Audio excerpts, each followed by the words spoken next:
All right. So I want to welcome you to the Blind Podcast, Blind Ambition. And today our guest is, and now you got to help me pronounce your full name. So I don't want to butcher it. so maybe... my name is Michal Pechoucek. Thanks for having me. I'm excited.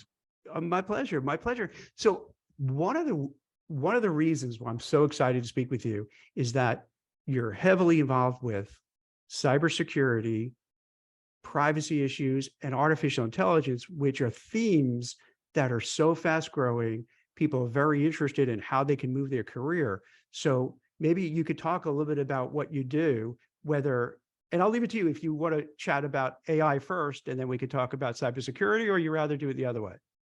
I'll just go for a mix. Okay. My role in Gen is now the new company that was composed by the merge NortonLifeLock and Avast that got merged only a few weeks ago. So here in Gen, I'm responsible for technology, and kind of the two major components of technology are cybersecurity protection and artificial intelligence. And the reason why I kind of own these two technological components is because they are heavily interrelated. So, and the interrelation is based on the fact that the current threat landscape is heavily automated. So lots of infection, lots of attacks, lots of bad stuff that we see on the internet is somehow automated, AI supported. So we see a lot of stuff because there is AI helping to spread the malware. Attackers are using malware because they are using automation for being able to write, craft, and deploy as much as possible when it comes to malware in volume and in quality. And for this particular reason, we here in Gen are building the AI-enabled technology that is protecting users against those AI-enabled attacks. So partly, you may say that we are in this AI versus AI battle in the field of the threat landscape. This is fascinating, and we really work with the smartest and brightest researchers and engineers and scientists who really understand AI and are guiding us how to use AI for protecting freedom of the people on the internet. Now, how does it work? Maybe I'm naive, or I'm just not, well learned in your space, but I didn't know that AI was so integrated with cybersecurity. I just thought, don't mock me, don't laugh at me. I thought that with a lot of these cybersecurity, you have maybe different nation states, you have hackers, you have, individuals who are trying to do bad things, but not using artificial intelligence. Was that always the case, or just recent? So the use of AI has, as much as with many other software engineering disciplines, was making the attacks cheaper and more accessible. So what you used to see in kind of nation-to-nation engagements and kind of enterprise-oriented cybersecurity incidents, now these can get much cheaper and through AI also personalized, and they can be deployed on ordinary use of the internet. So kind of the scalability of this attacking capability is kind of moving the danger from the top of the echelon down to people, right? So in the past, attackers wouldn't be spending tens of thousands of dollars for building a specialized scam that would be misleading, like a ordinary Joe to kind of go and click on this website. Those kind of complicated scams we're using for the CEOs of big companies so that they would be sending a fake invoice, right? But because of automation and AI and machine learning, so this set of threats has propagated from the CEO of big companies down to ordinary people. And this actually gets me really fascinated and kind of gets me wake up every day to go to work and to kind of create cool stuff. Because There is so much money in consumer, in enterprise cybersecurity when it comes to kind of protecting nations and the governments and the big corporations. But I would like to kind of understand how this tech can be transformed so that it's useful also for the ordinary people on the internet. So how we can use AI and machine learning to make the kind of complicated, super duper cybersecurity solutions also accessible to ordinary users. So let me just unpack that for a bit to make sure I understand it and the audience understands it. So you have now artificial intelligence where you have, I'll just say bad actors, right? For whoever doing it, they'll tailor things, to say, to go to a CEO of XYZ company and make it so believable that it's, that I'm, let's say, asking for you to pay a bill of, $1 million for whatever, and they'll put it through to the CFO, to accounts payable, it goes out and, boom. That's Yeah. something, and that happens often. That's Yes. And in the past, you needed to have a number of analysts and people who kind of insiders who kind of give you data, give you information about who is the CEO, what he does, what he likes, who he trusts, who he doesn't trust. And you collected those data from the insiders, and then some hackers would kind of craft some scam, right? These days, you don't need insiders because kind of the people's private data and their behavioral traits are kind of available on the internet. So the hackers, through AI machine learning, they learn a lot about the CEO, and they can kind of understand who he trusts and who he doesn't trust, what kind of messages and emails he sends, and AI can kind of create this complex model through which, also by kind of latest methods of natural language generation, can create a text that kind of maybe wasn't even written by people. It was maybe written by NLP algorithms, but it's the precision, and the reason why it's so believable is because some algorithms processed lots of data about the user that are available on the internet and created like a behavioral model that was a kind of like foundational block for crafting an email that is believable. So, and this can be automated. You don't need the army of the analysts who just go inside the companies and just steal information. You don't need this. AI and tracking can do this automatically. Hence, kind of this type of attack is available there, not only for like a rich CEO, but for pretty much anybody. And that's why people are receiving so many kind of romance scams and yes. payment scams and COVID scams. We had this phase where the internet was full of COVID scams, and people, because of their fear, they were kind of willing to kind of go and click and go and send money. Now, on the other side of the equation, are companies starting to beef up their cybersecurity and their AR presence? Because it sounds like it's a cat and mouse game. It sounds like you got to have the bad actors who are trying to get in and do some stuff. But now the companies, are they prepared, or they're just off guard, or it depends? Like, like your company is, if I understand it correctly, what you're doing now, like you're fighting that war. You're trying to save the companies from being attacked. So is just like every day it's a battle? Is that what's happening? Yeah, every day it's a big battle, and in Jan we are kind of mainly passionate about consumer cybersecurity. So for us, there is kind of big business where big companies are supporting other big companies when it comes to cybersecurity. We in Gen, we are supporting users. So kind of our passion, our mission is to be in the consumer space. So for people who don't work for a law firm, where the law firm get them covered, or for a big software company that makes sure that kind of none of the devices got infected.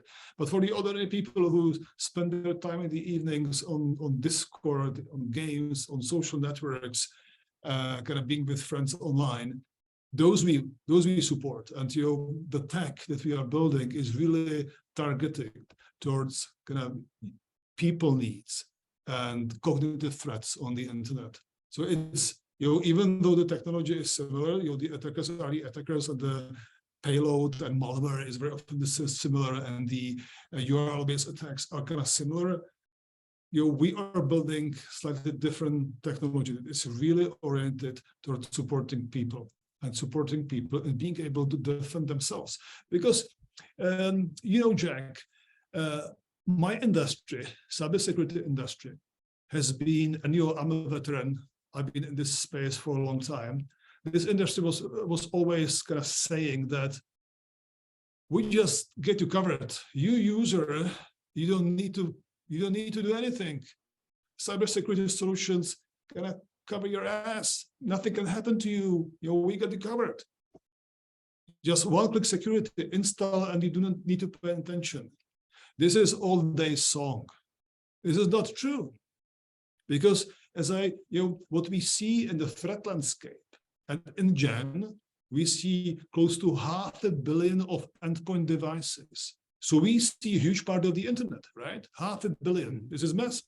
So we see what is going on, what are the trends, what is the new malware, what is the malware that is not prevalent any longer. And we see that the amount of attacks that are device targeted, that exploit vulnerabilities in the operating systems and software, those are dropping.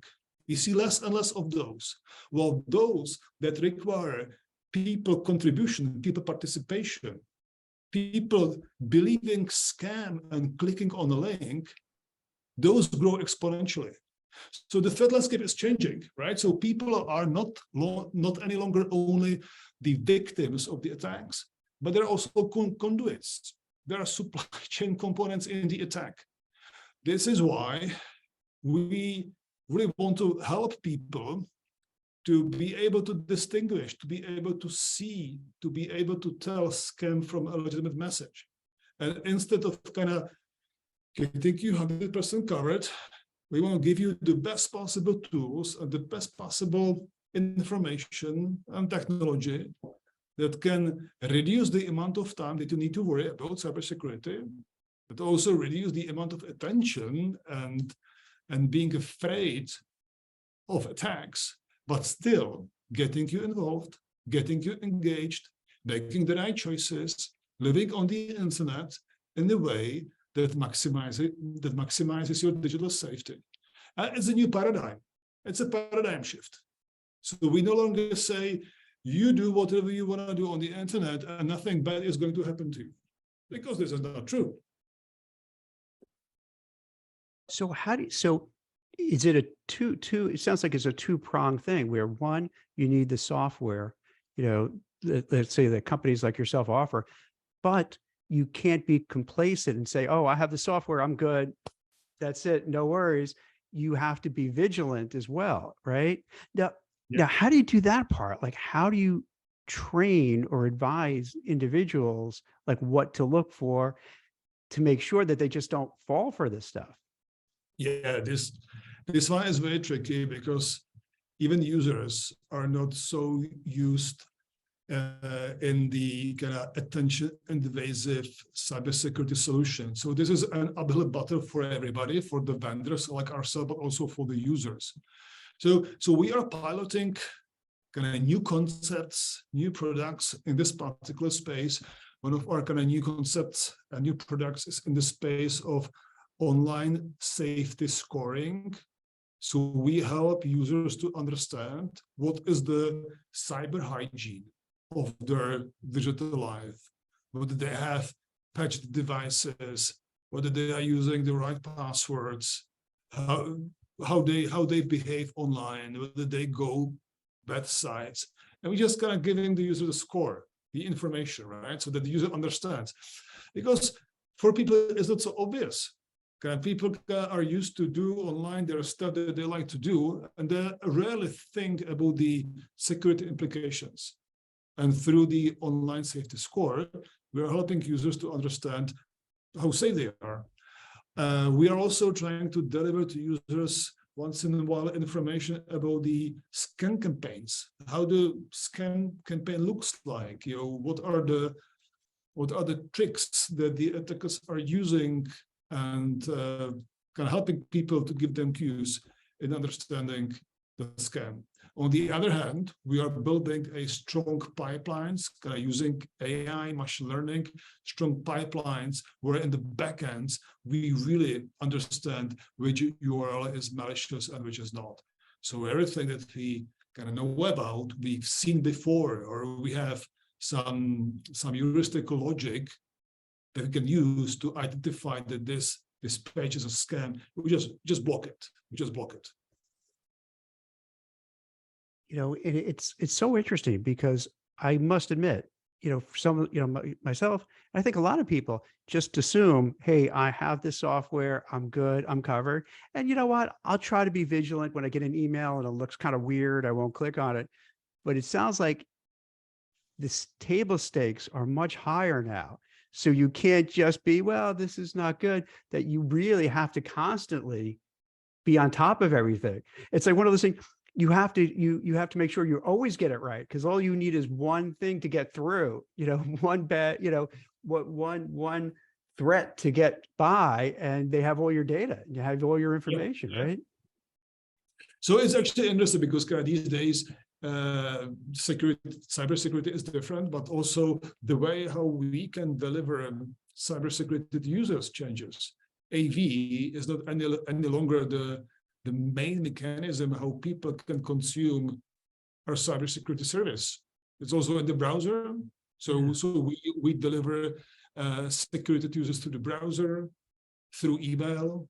We have a fantastic product, Email Guardian, that is kind of helping users to really be there for them in the cloud email window and advise them whether the email is a scam or not. And there are different ways how users are currently living online and how they need assistance in consuming the content. And it seems like this is going to continue. It's not like it's going to go away. If anything, it sounds like it's going to keep escalating. And so it's almost like, you know, a constant war, constant battle. This is, I'm sorry to say, but this is the truth. So we haven't seen, we are counting the number of attacks in our threat landscape. We are counting the likelihood of people getting attacked. And, this likelihood is still the same, and the amount of attacks that we see is growing. So this problem is not getting away. And I'm sorry to say we will see it for quite a few years. So if there is an industry that is kind of resilient against the economical downturns and upturns, it's the cybersecurity, because we just cannot simply switch this off and kind of stop delivering cybersecurity to our users. It doesn't work like that. So we are busy.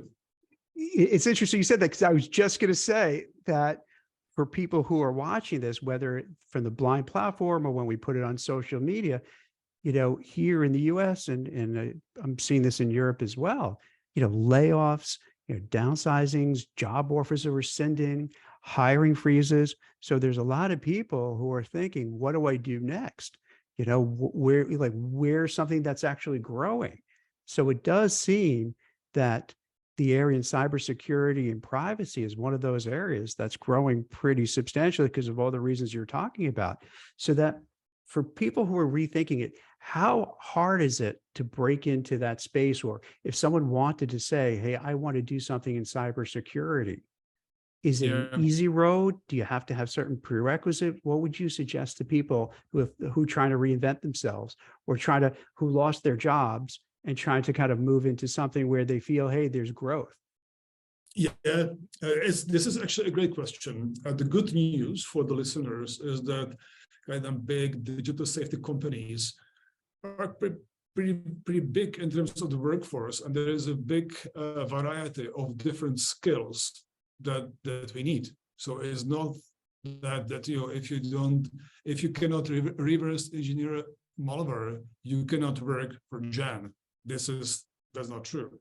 So there are people who are building products, right? And in consumer cybersecurity, consumer products are consumer products, mobile apps,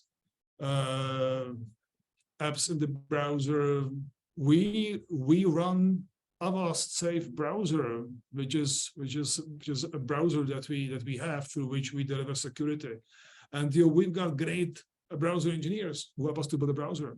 So there are people who are kind of really skilled in backend engineering and cloud engineering. This is a very important skill set because the most of our compute that we use for making sure that users are covered runs in the cloud. So the cloud-based engineering, very important. So I don't mean to interrupt you. I just want to make sure. I don't mean to, but so let's say, Twitter just laid off, what, half their staff. Meta just laid off about 11,000 people. Let's presume a decent chunk of it is in the software engineers, the technologists. Could they transfer over if you're like a, software engineer for, Apple, Microsoft, Netflix? Are those skills cross over? This is exactly the same skills that we as a consumer software company are using. So there is no barrier for those skills to kind of find a place in consumer cybersecurity company. But there is this extra specialized skill set, which is in AI, and the AI capability actually is currently also dominant specialized skill in companies like Twitter or Apple or Meta, right? So the AI capability, this is kind of in the center of what we do and what the big data is currently doing. And then there is this even more specialized skill set, which is understanding the threat. Okay. And there are, as I said before, there are two types of threats. There is kind of the file-based malware, which is the payload that in the end resides in your operating systems and creates a harm. And be able to kind of reverse engineer and understand the malware, it is a very specialized capability. But there is also the other capability in the threat landscape, which is understanding the cognitive threat. So, and to be honest, I would believe that currently in Twitter, there are great people who understand cognitive threats, people who understand how manipulation looks like, what is a deep, they can distinguish fact from a deep fake, right? And this is a skill set which I think is very important and is going to be super important on the internet in the future. Because even though I'm an AI scientist, I've been doing AI all my life and I believe in AI. I still think that for being able to deliver free and secure internet where we won't see that many manipulated facts, we still need people being part of the game, kind of people there helping to moderate and curate. This won't happen without people. Others may think so, but I'm doubtful. So kind of being able to protect the internet users against scams, manipulation, misinformation, this is, I would say, a next generation cybersecurity. And among people who are losing the job these days, this skill resides. So in addition to the cybersecurity part of it, as you mentioned, you spent a vast part of your career focusing on AI. What are some of the things that people could do to get into artificial intelligence, machine learning? And then also, I'm really curious, for a while, there was this debate where people would say, AI is going to take our jobs. No, this is terrible. And then other people say, no, this is great. It's going to create more jobs. So maybe we could start like, what's the reality with artificial? Does it take away jobs? Does it add new jobs? And is that, and same thing with cybersecurity in the sense of like, how can people get into this space, not just for cybersecurity, but just all sorts of artificial intelligence? Like, for instance, I'm seeing DALL-E and these other places where you could just make paintings. You could do, it's like mind blowing what you can do with AI now. It blows me away. This is a great question. And, I did a lot of talk tracks about what is the biggest danger that AI represents. Some people talk about autonomous weapons. Some people talk about general AI. Some people talk about AI and cybersecurity. I always thought that the biggest danger for human mankind is AI stealing our jobs. And I wouldn't say that stealing our jobs is the right word. It's more kind of changing the job landscape. Mm-hmm. Some jobs go, some jobs get created. So anyway, AI is kind of driving the way how we work, who we are, how we create a value. And I really believe, some of these statistics before pandemics, they were predicting that within, I don't know, 5-10 years, 50% of the jobs that currently had been there in 2019 will just go. Okay, they won't be here. People were talking about driving, that we will see that by 2025 all the trucks will be autonomous. All right, wait. This is what I wonder, because that freaks me out. I'll be very frank. I can't imagine being on a highway, right, where you have one of these big trucks, one of these ginormous trucks, and they're barreling down 70 miles, 100 miles an hour, and it's just AI driven, and there's no real person. Can you calm me down? Am I just being too in the past, or that's just how it's going to be? I will calm you down, because it will not happen in 2025. So there is kind of some more work that needs to be done, and because the recent economical changes that we see, we would need our creativity and energy elsewhere. So I don't think that the deployment of fully autonomous driving will be so quick. But on the other hand, if you ask me if there's this massive truck and there is an algorithm who drives the truck, or there is a driver who can get tired and fall asleep, I would be more afraid of the driver, because the probability of the happens. That's a thing. It happened. Yeah. The driver's gonna fall asleep, and there's 1.5 million of people die in car accidents, right? If you put people outside of driving, the most of the car accidents are caused by people, right? Yeah. If I want to be extreme, I would say that in 100 years from now, people would say, why did people mess with driving? They were dying. Why? Yeah. That was a crazy idea. They should get autonomous in the 20th century. So why didn't they, right? So from that perspective, people will be laughing at driving 100 years from now. Yeah. But I just let me finish on the job piece, because the job market is changing, and I think that AI is removing people from different types of jobs, and people thought people will be removed from manufacturing because there'll be robots doing all the screwing, right? This happened. I don't think that there is much of an upside to automate more of the manual labor. Some yes, some not. But what is interesting is I would say, a repetitive, non-creative intellectual work, which is massive. In our labor force, we've got millions of people who can sit behind a desk and do something in front of a computer, right? And this thing can get automated. Those people can do something else. Those people can do something more creative, something where they have their own agency, they take on more responsibility, they can travel, be with people, because this repetitive intellectual work is getting automated big times. And this is actually from a easy administrative roles to legal and to financial services.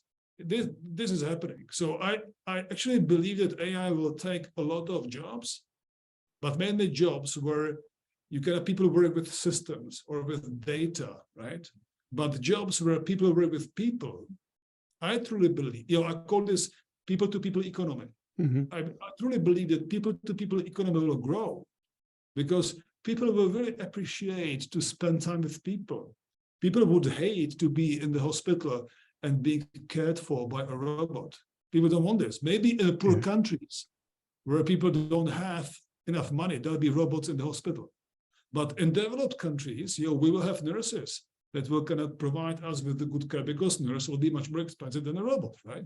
So I believe that the people-to-people economy is the economy of growth, but the people-to-systems, people-to-data, data-to-data, system-to-systems, those jobs will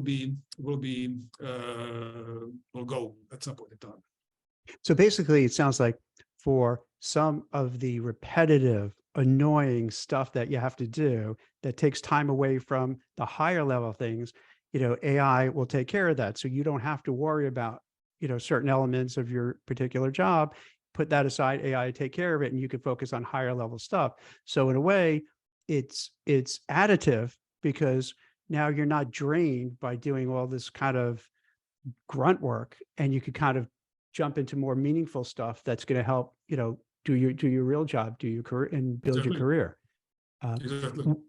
What are some, like, right now, like what you see, like where are some of the things where there's just a lot of AI growth where people would be, oh, wow, I didn't know this. I want to look into it. And maybe that's a field I can kind of get into. Yeah, so the biggest space that we currently see that is surprising everybody, even the scientists who kind of invented that, is the work with language, natural language. And not only being able to kind of read text and create a semantic model of a text, or being able to translate from language to language, kind of to automate the translation of subtitles, or even speech, automated speech. Those are kind of the obvious, because these are the data problem.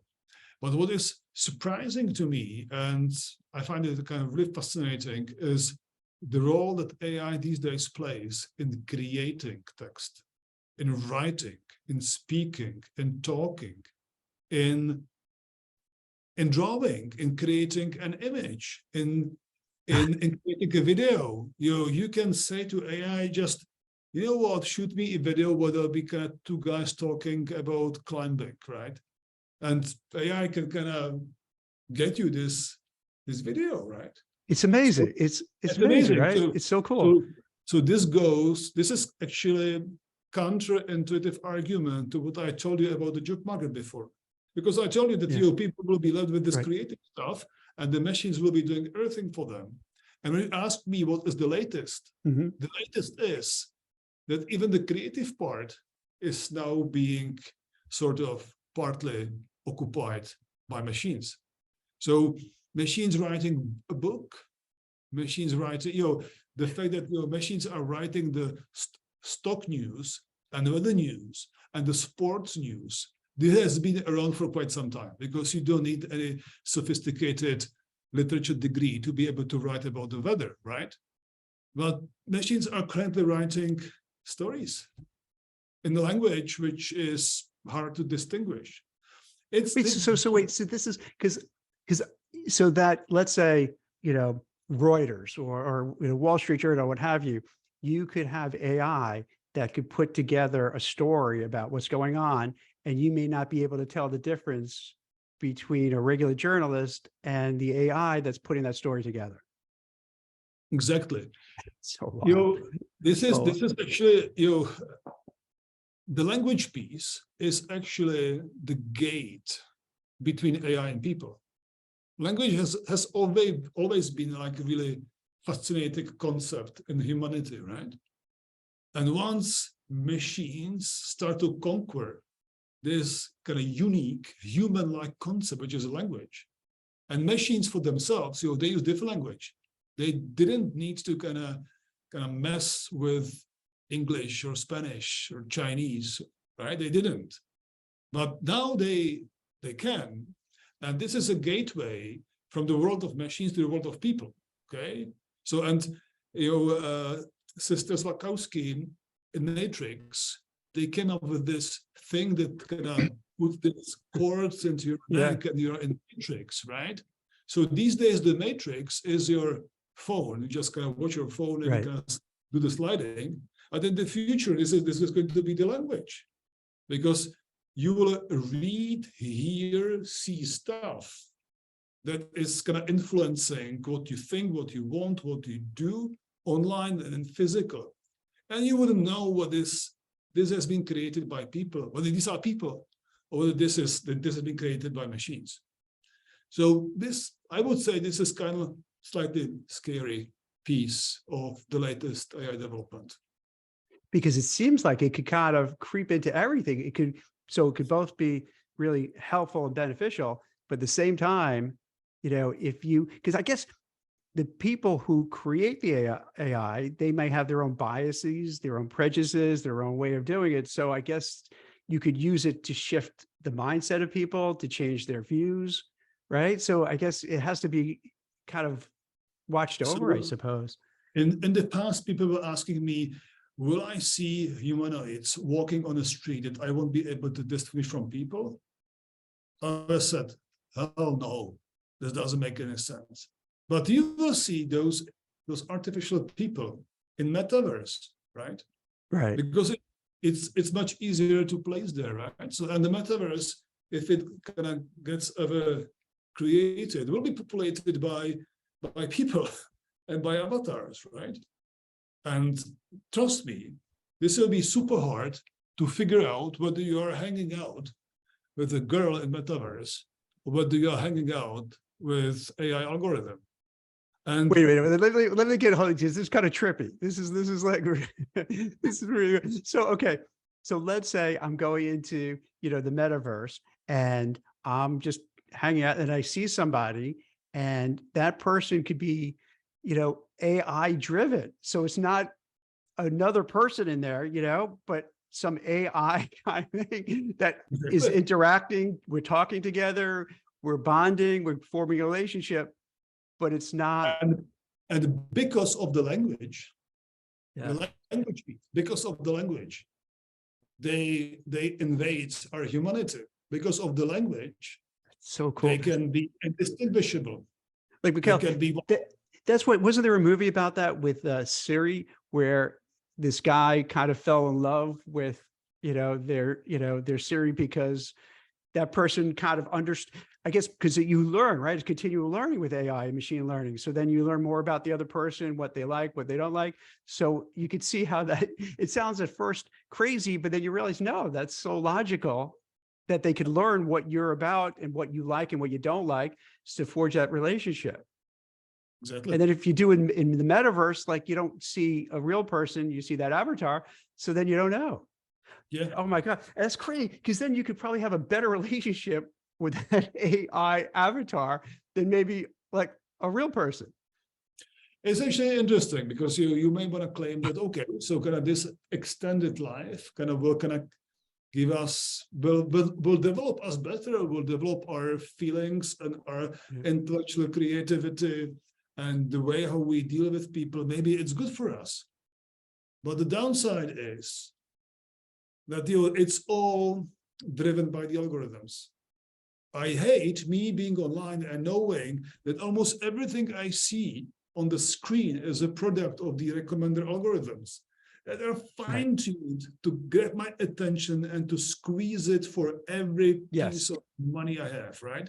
So imagine that there is a same algorithmic ecosystem that is not driving the internet, but is driving the metaverse. And there are all the avatars that are fun to be around and to spend time with, but they're all algorithms.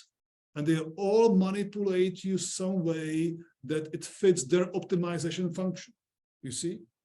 Well, isn't that what's happening? Isn't that the big complaint with social media? Is that the algorithms? Let's take Facebook or let's take Twitter, where they try to make you outraged, angry, and pit people against each other. So you get on there more because you want to fight and argue about it. So it's creating this conflict. And then the more people who go on it, well, that's good for the platforms because you have more people on it, and then it's good to sell advertising against it. Or then you're having trouble, like Twitter is having trouble selling advertising against it because then you're getting some ugly stuff on there. So it actually is interesting because I trust you that none of the meta engineers or product managers kind of created this functionality, kind of ignite hate, right? Or create disorder. Nobody did that, right? But there was other objective function, which was gonna make people excited and make people click and make people kind of watch the movie or the clip until the end. And all those kind of innocent objective function really translates into dependent objective function, which are much more related to kind of people being interested in divisive content, right? So there is something that is kind of that the algorithms machines create that we didn't intend to. But because we wanted something else, the machine kind of did the conjecture. And they knew that for kind of me delivering you the profit, I just need people to be divided, because otherwise I just won't give you the profit that you wanted, right? So let me do my job, and my job is to give you profit. So don't mess up with how the algorithms are structured. So, and this is a danger, that the AI piece and the algorithms are not explainable. There is little kind of transparency in the way how they're designed, how they get trained from data, right? So people, when they choose what they want to see from YouTube, like 80% or 70% of the content on YouTube is recommended to people by the algorithms. So the free choice, the freedom to choose is limited. We hear that algorithms are giving us the personalized content, but they're taking away from us the freedom to see something else than the personalized content. So because of the algorithms on the internet, I see only a small part of the internet. I just cannot see outside. I don't know what's there, because there was a part of the internet that was given to me in which I live. And it's impossible to get outside.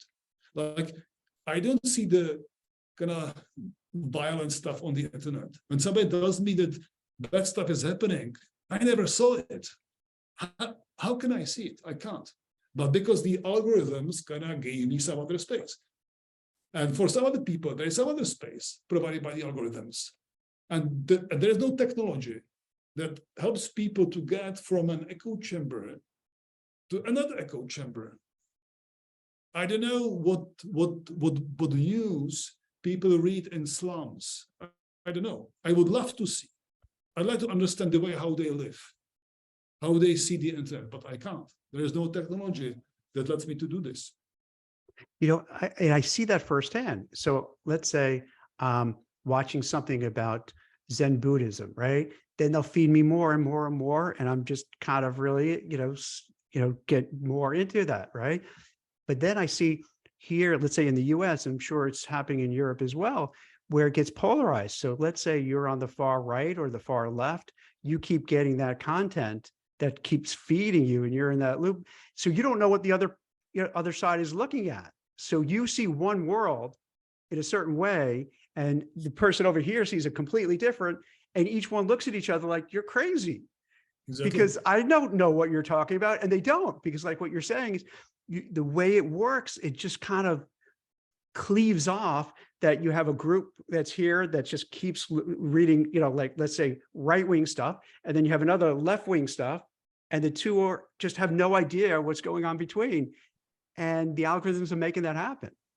And I would like to have the technology that lets me peek view somewhere else. You would need that, or you would have to take a step back yourself and say, "Let me see what going on somewhere else." Maybe I like it there better.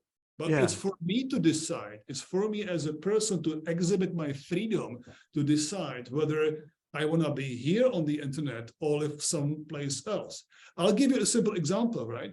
There was a story in summer in the Financial Times about a lady who got pregnant. And internet immediately understood, the algorithms understood, and she was in the pregnant people bubble.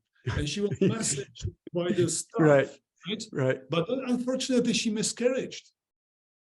Oh, and so then she kind of didn't know, and she was still with the pregnancy stuff, and she was really disappointed, and she wanted to do something about that, and she cannot move the algorithms.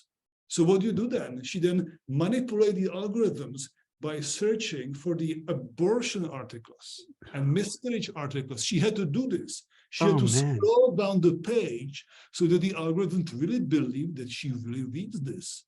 So she solved her problem, not getting the advertisement on nappies and shoes, but then she was fed with the content on miscarriages. That's right? Wild. So people have no mechanisms. They have no technology that protects their freedom to live on the internet, the life that they want to live, but the people have to live the life that the algorithms design for people. But So Michal, I do you think, well, I'm sorry, but like, do you think eventually what would happen is people could choose their algorithm or see what it looks like?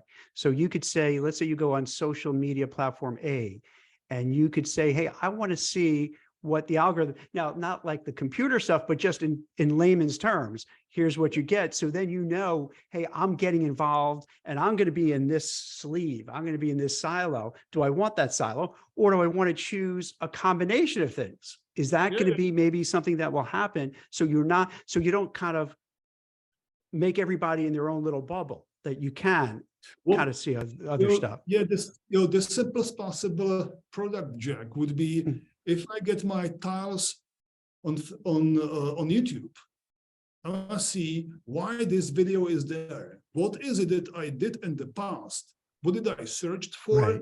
What did I viewed? What did I read?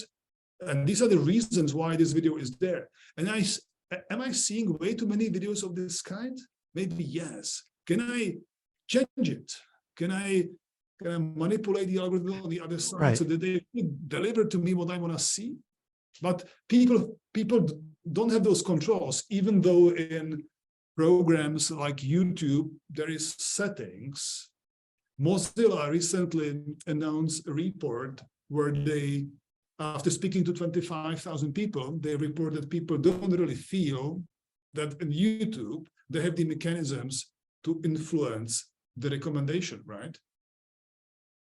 Well, on a lesser note, it's hilarious. So when my daughter goes on YouTube, I notice, because all of a sudden the algorithms are such, it's all for a young lady who's doing it. And I'm like, wait a minute, what's going on here? I don't understand it, because we have like, I guess, just have, YouTube on the TV.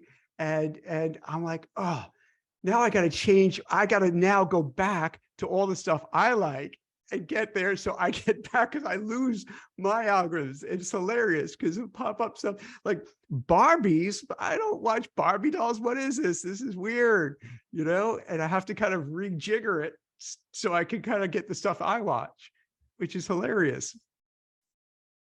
Cool. Now, let me ask you this.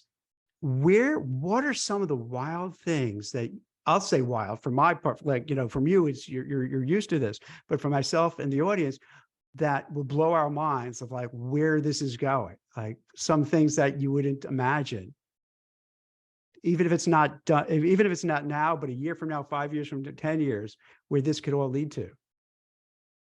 So, maybe instead of kind of telling you something mind-blowing, I'll tell you something useful, right? Okay. So I really believe that one of the biggest positive impact of artificial intelligence is going to be in healthcare. We are not there yet because of all the important privacy preserving issues, and the technology is getting ready to kind of be compliant with all the privacy preserving issues.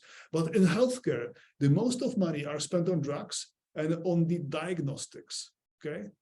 Diagnostics is done by people kind of getting samples, reading reports, comparing samples with samples, and checking with the past history or whatever. It is a typical data problem. This is the data problem that I spoke to you about before, similar to insurance and similar to the financial industries. This gets automated. This gets, there's a huge investment in healthcare and diagnostics. AI will automate this out. As a result of which, we will see a drop in costs in healthcare. And I hope that one day we will look back and see that the amount of people on planet who have an access to healthcare is more than in 2020s because AI and machine learning. Will there be less people working in healthcare? Maybe not. There'll be kind of less doctors, maybe, but more nurses. But I think that the availability of medical care in the futuristic sense will be available to more people and not only to wealthy. And be great. I would love that. Is this, Michal, is that because, let's say, they'll take, this might be silly, but just if I understand it. So maybe I take a blood test and they could see the blood test and they could tell, and then through AI, what could go wrong? Here, maybe I should watch my diet. Maybe I should exercise more. Maybe I have my cholesterol is high. Maybe I should do this. Maybe I have some, because of my parents or grandparents, some kind of gene that could cause cancer, and maybe knowing that, take care and do something preventative now. So that you could really take control of your own, health. Wow. And you will, and the healthcare will get more predictive rather than kind of working with these symptoms. And we all know that kind of predictivity in healthcare is the massive factor that drives down the cost. Like with cancer, kind of phase 1 cancer, there's huge likelihood of a survival rate. While with phase 5 is very low. So the earlier we can detect, the more people will survive, but the cheaper is the healthcare. The predictivity of healthcare is also a great factor that will be driving the costs down. And then, when people asked me a few years ago, what is the next smart thing? You got smartphone, smart watch, smart goggles, smart cars.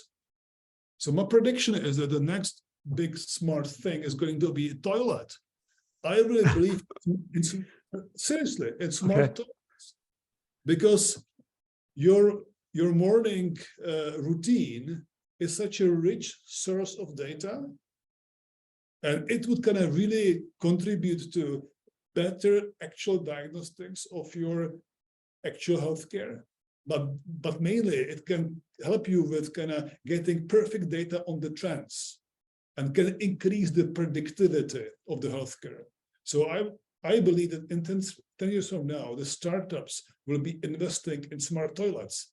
Wait, so what happens with the toilet? Like to drive down the cost of the healthcare. Wait, but how do you tell? You lost me a little bit. Like, why? Like, what do you get from the toilet? Is that your bowel movements and samples of bowel movements, or the urination? The sample that we produce. That makes sense. So they could take your sample. So like you could take a sample of maybe your urine, your bowel movement, send it to the lab, and then they could kind of base it and say, like a color guard for, when men with a certain age, you get whatever. So you could take color guard or take, what was it, coloss, whatever, where they test to see if you have like any polyps. And so instead of doing that, you could take a sample and they could tell you, you have this issue, you have that issue. We got to take care of it right away before it's too late. Exactly. And even kind of for like a communal healthcare, right? So from the urinal and sewage, you can really understand kind of the movement of a virus or a disease. You can kind of detect early.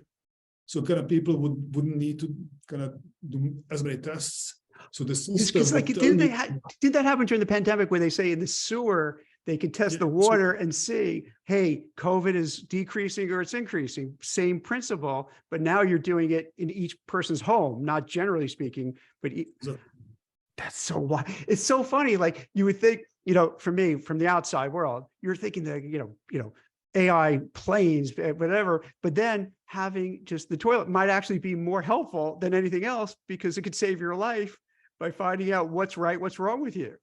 Exactly. And what you on this, on the intelligent toilet is every day. It happens automatically, and it's every single day. So you can kind of check like small movements, small trends, right? Yes. Yeah, you can see over time what's happening. This is going really, your X is going really bad because I see this over the course of a month or so. We got to do something now. And the doctor, your primary physician, will have probably a printout of all this. And then he or she could say, whoa, Jack, you have to do X, you have to do Y, and kind of get it before something goes bad. Because there's only a certain amount of physiological symptoms that you can get from this, right? Yeah. If you want to get deeper than what you see on the wrist, it's toilet. So with all this, now to go back what we talked about earlier with like careers and jobs. So if people, this sounds like an incredibly fast moving, dynamic area. It seems like it seems like the genie's out of the bottle at this point, right? This is happening. It's growing. It's growing exponentially in every area. It's growing on Wall Street where you have AI that moves stocks and bonds and what have you. It's in your toilet for your health. So what would you suggest for people who are saying, in this current environment, who are looking for jobs, who are looking to change, who want to do something different? How can they move into this space? What would you need to do? So yeah, it actually really depends whether you're a hardware engineer, whether you're a data engineer, AI engineer, software engineer. Right. I should have. Yeah, it's like, yeah, it's one size doesn't fit all, but just yeah. Generally. But definitely gonna go places, read about cool stuff, get excited and inspired about what other people are doing in your disciplines. You move outside of your intellectual comfort zone. You do your job every day, you write the code, you submit, you review, go back. So try to really think, what is it that you can do with your skill? What are the other use cases? What other people achieved and did in your space? When I'll be when the younger people would ask me, so do I have everything I need to be successful? I would always say, do you have enough math? Because proper math skills in a way gets you freer and lift your perspectives.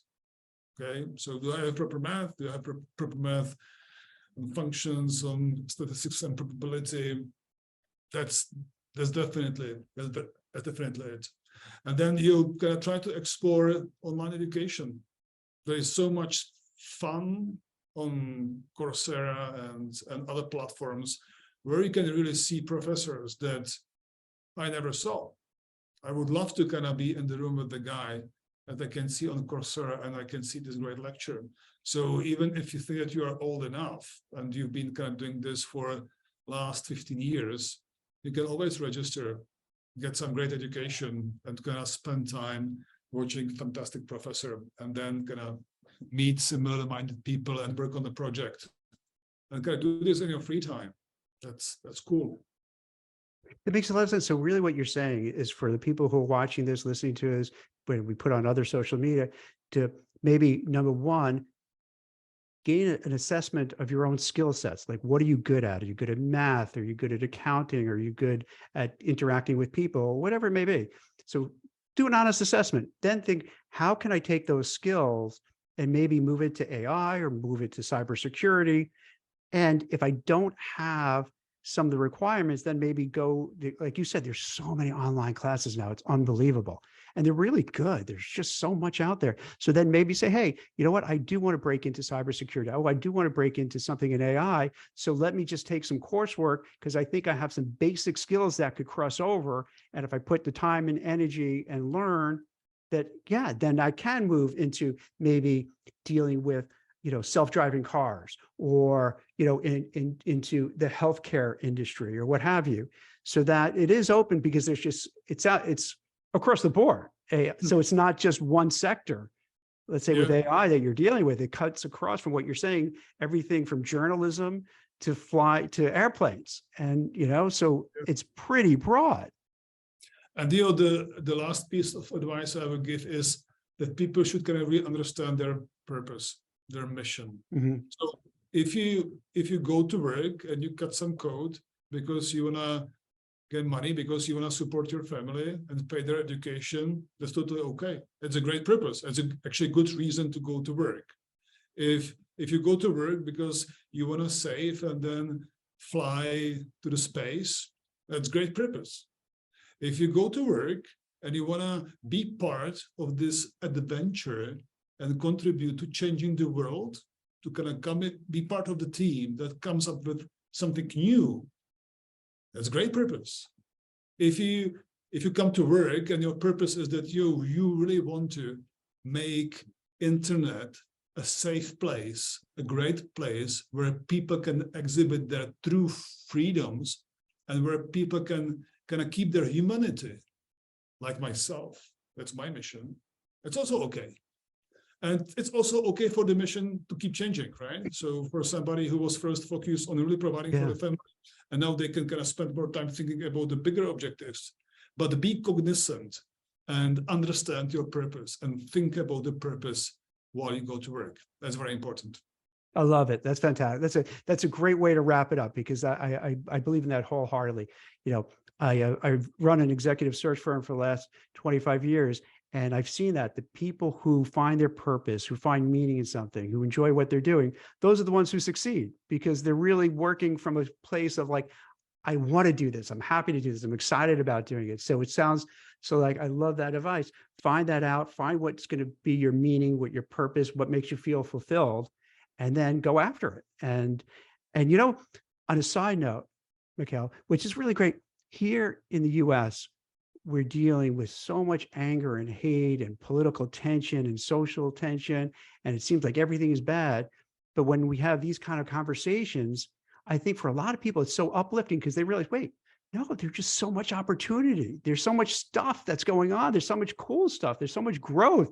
So like, instead of worrying about just arguing with each other about whatever it is, hey, look, we're advancing, we're developing, it's, you know, we're making the future better. So I think it's a very positive message that you're offering.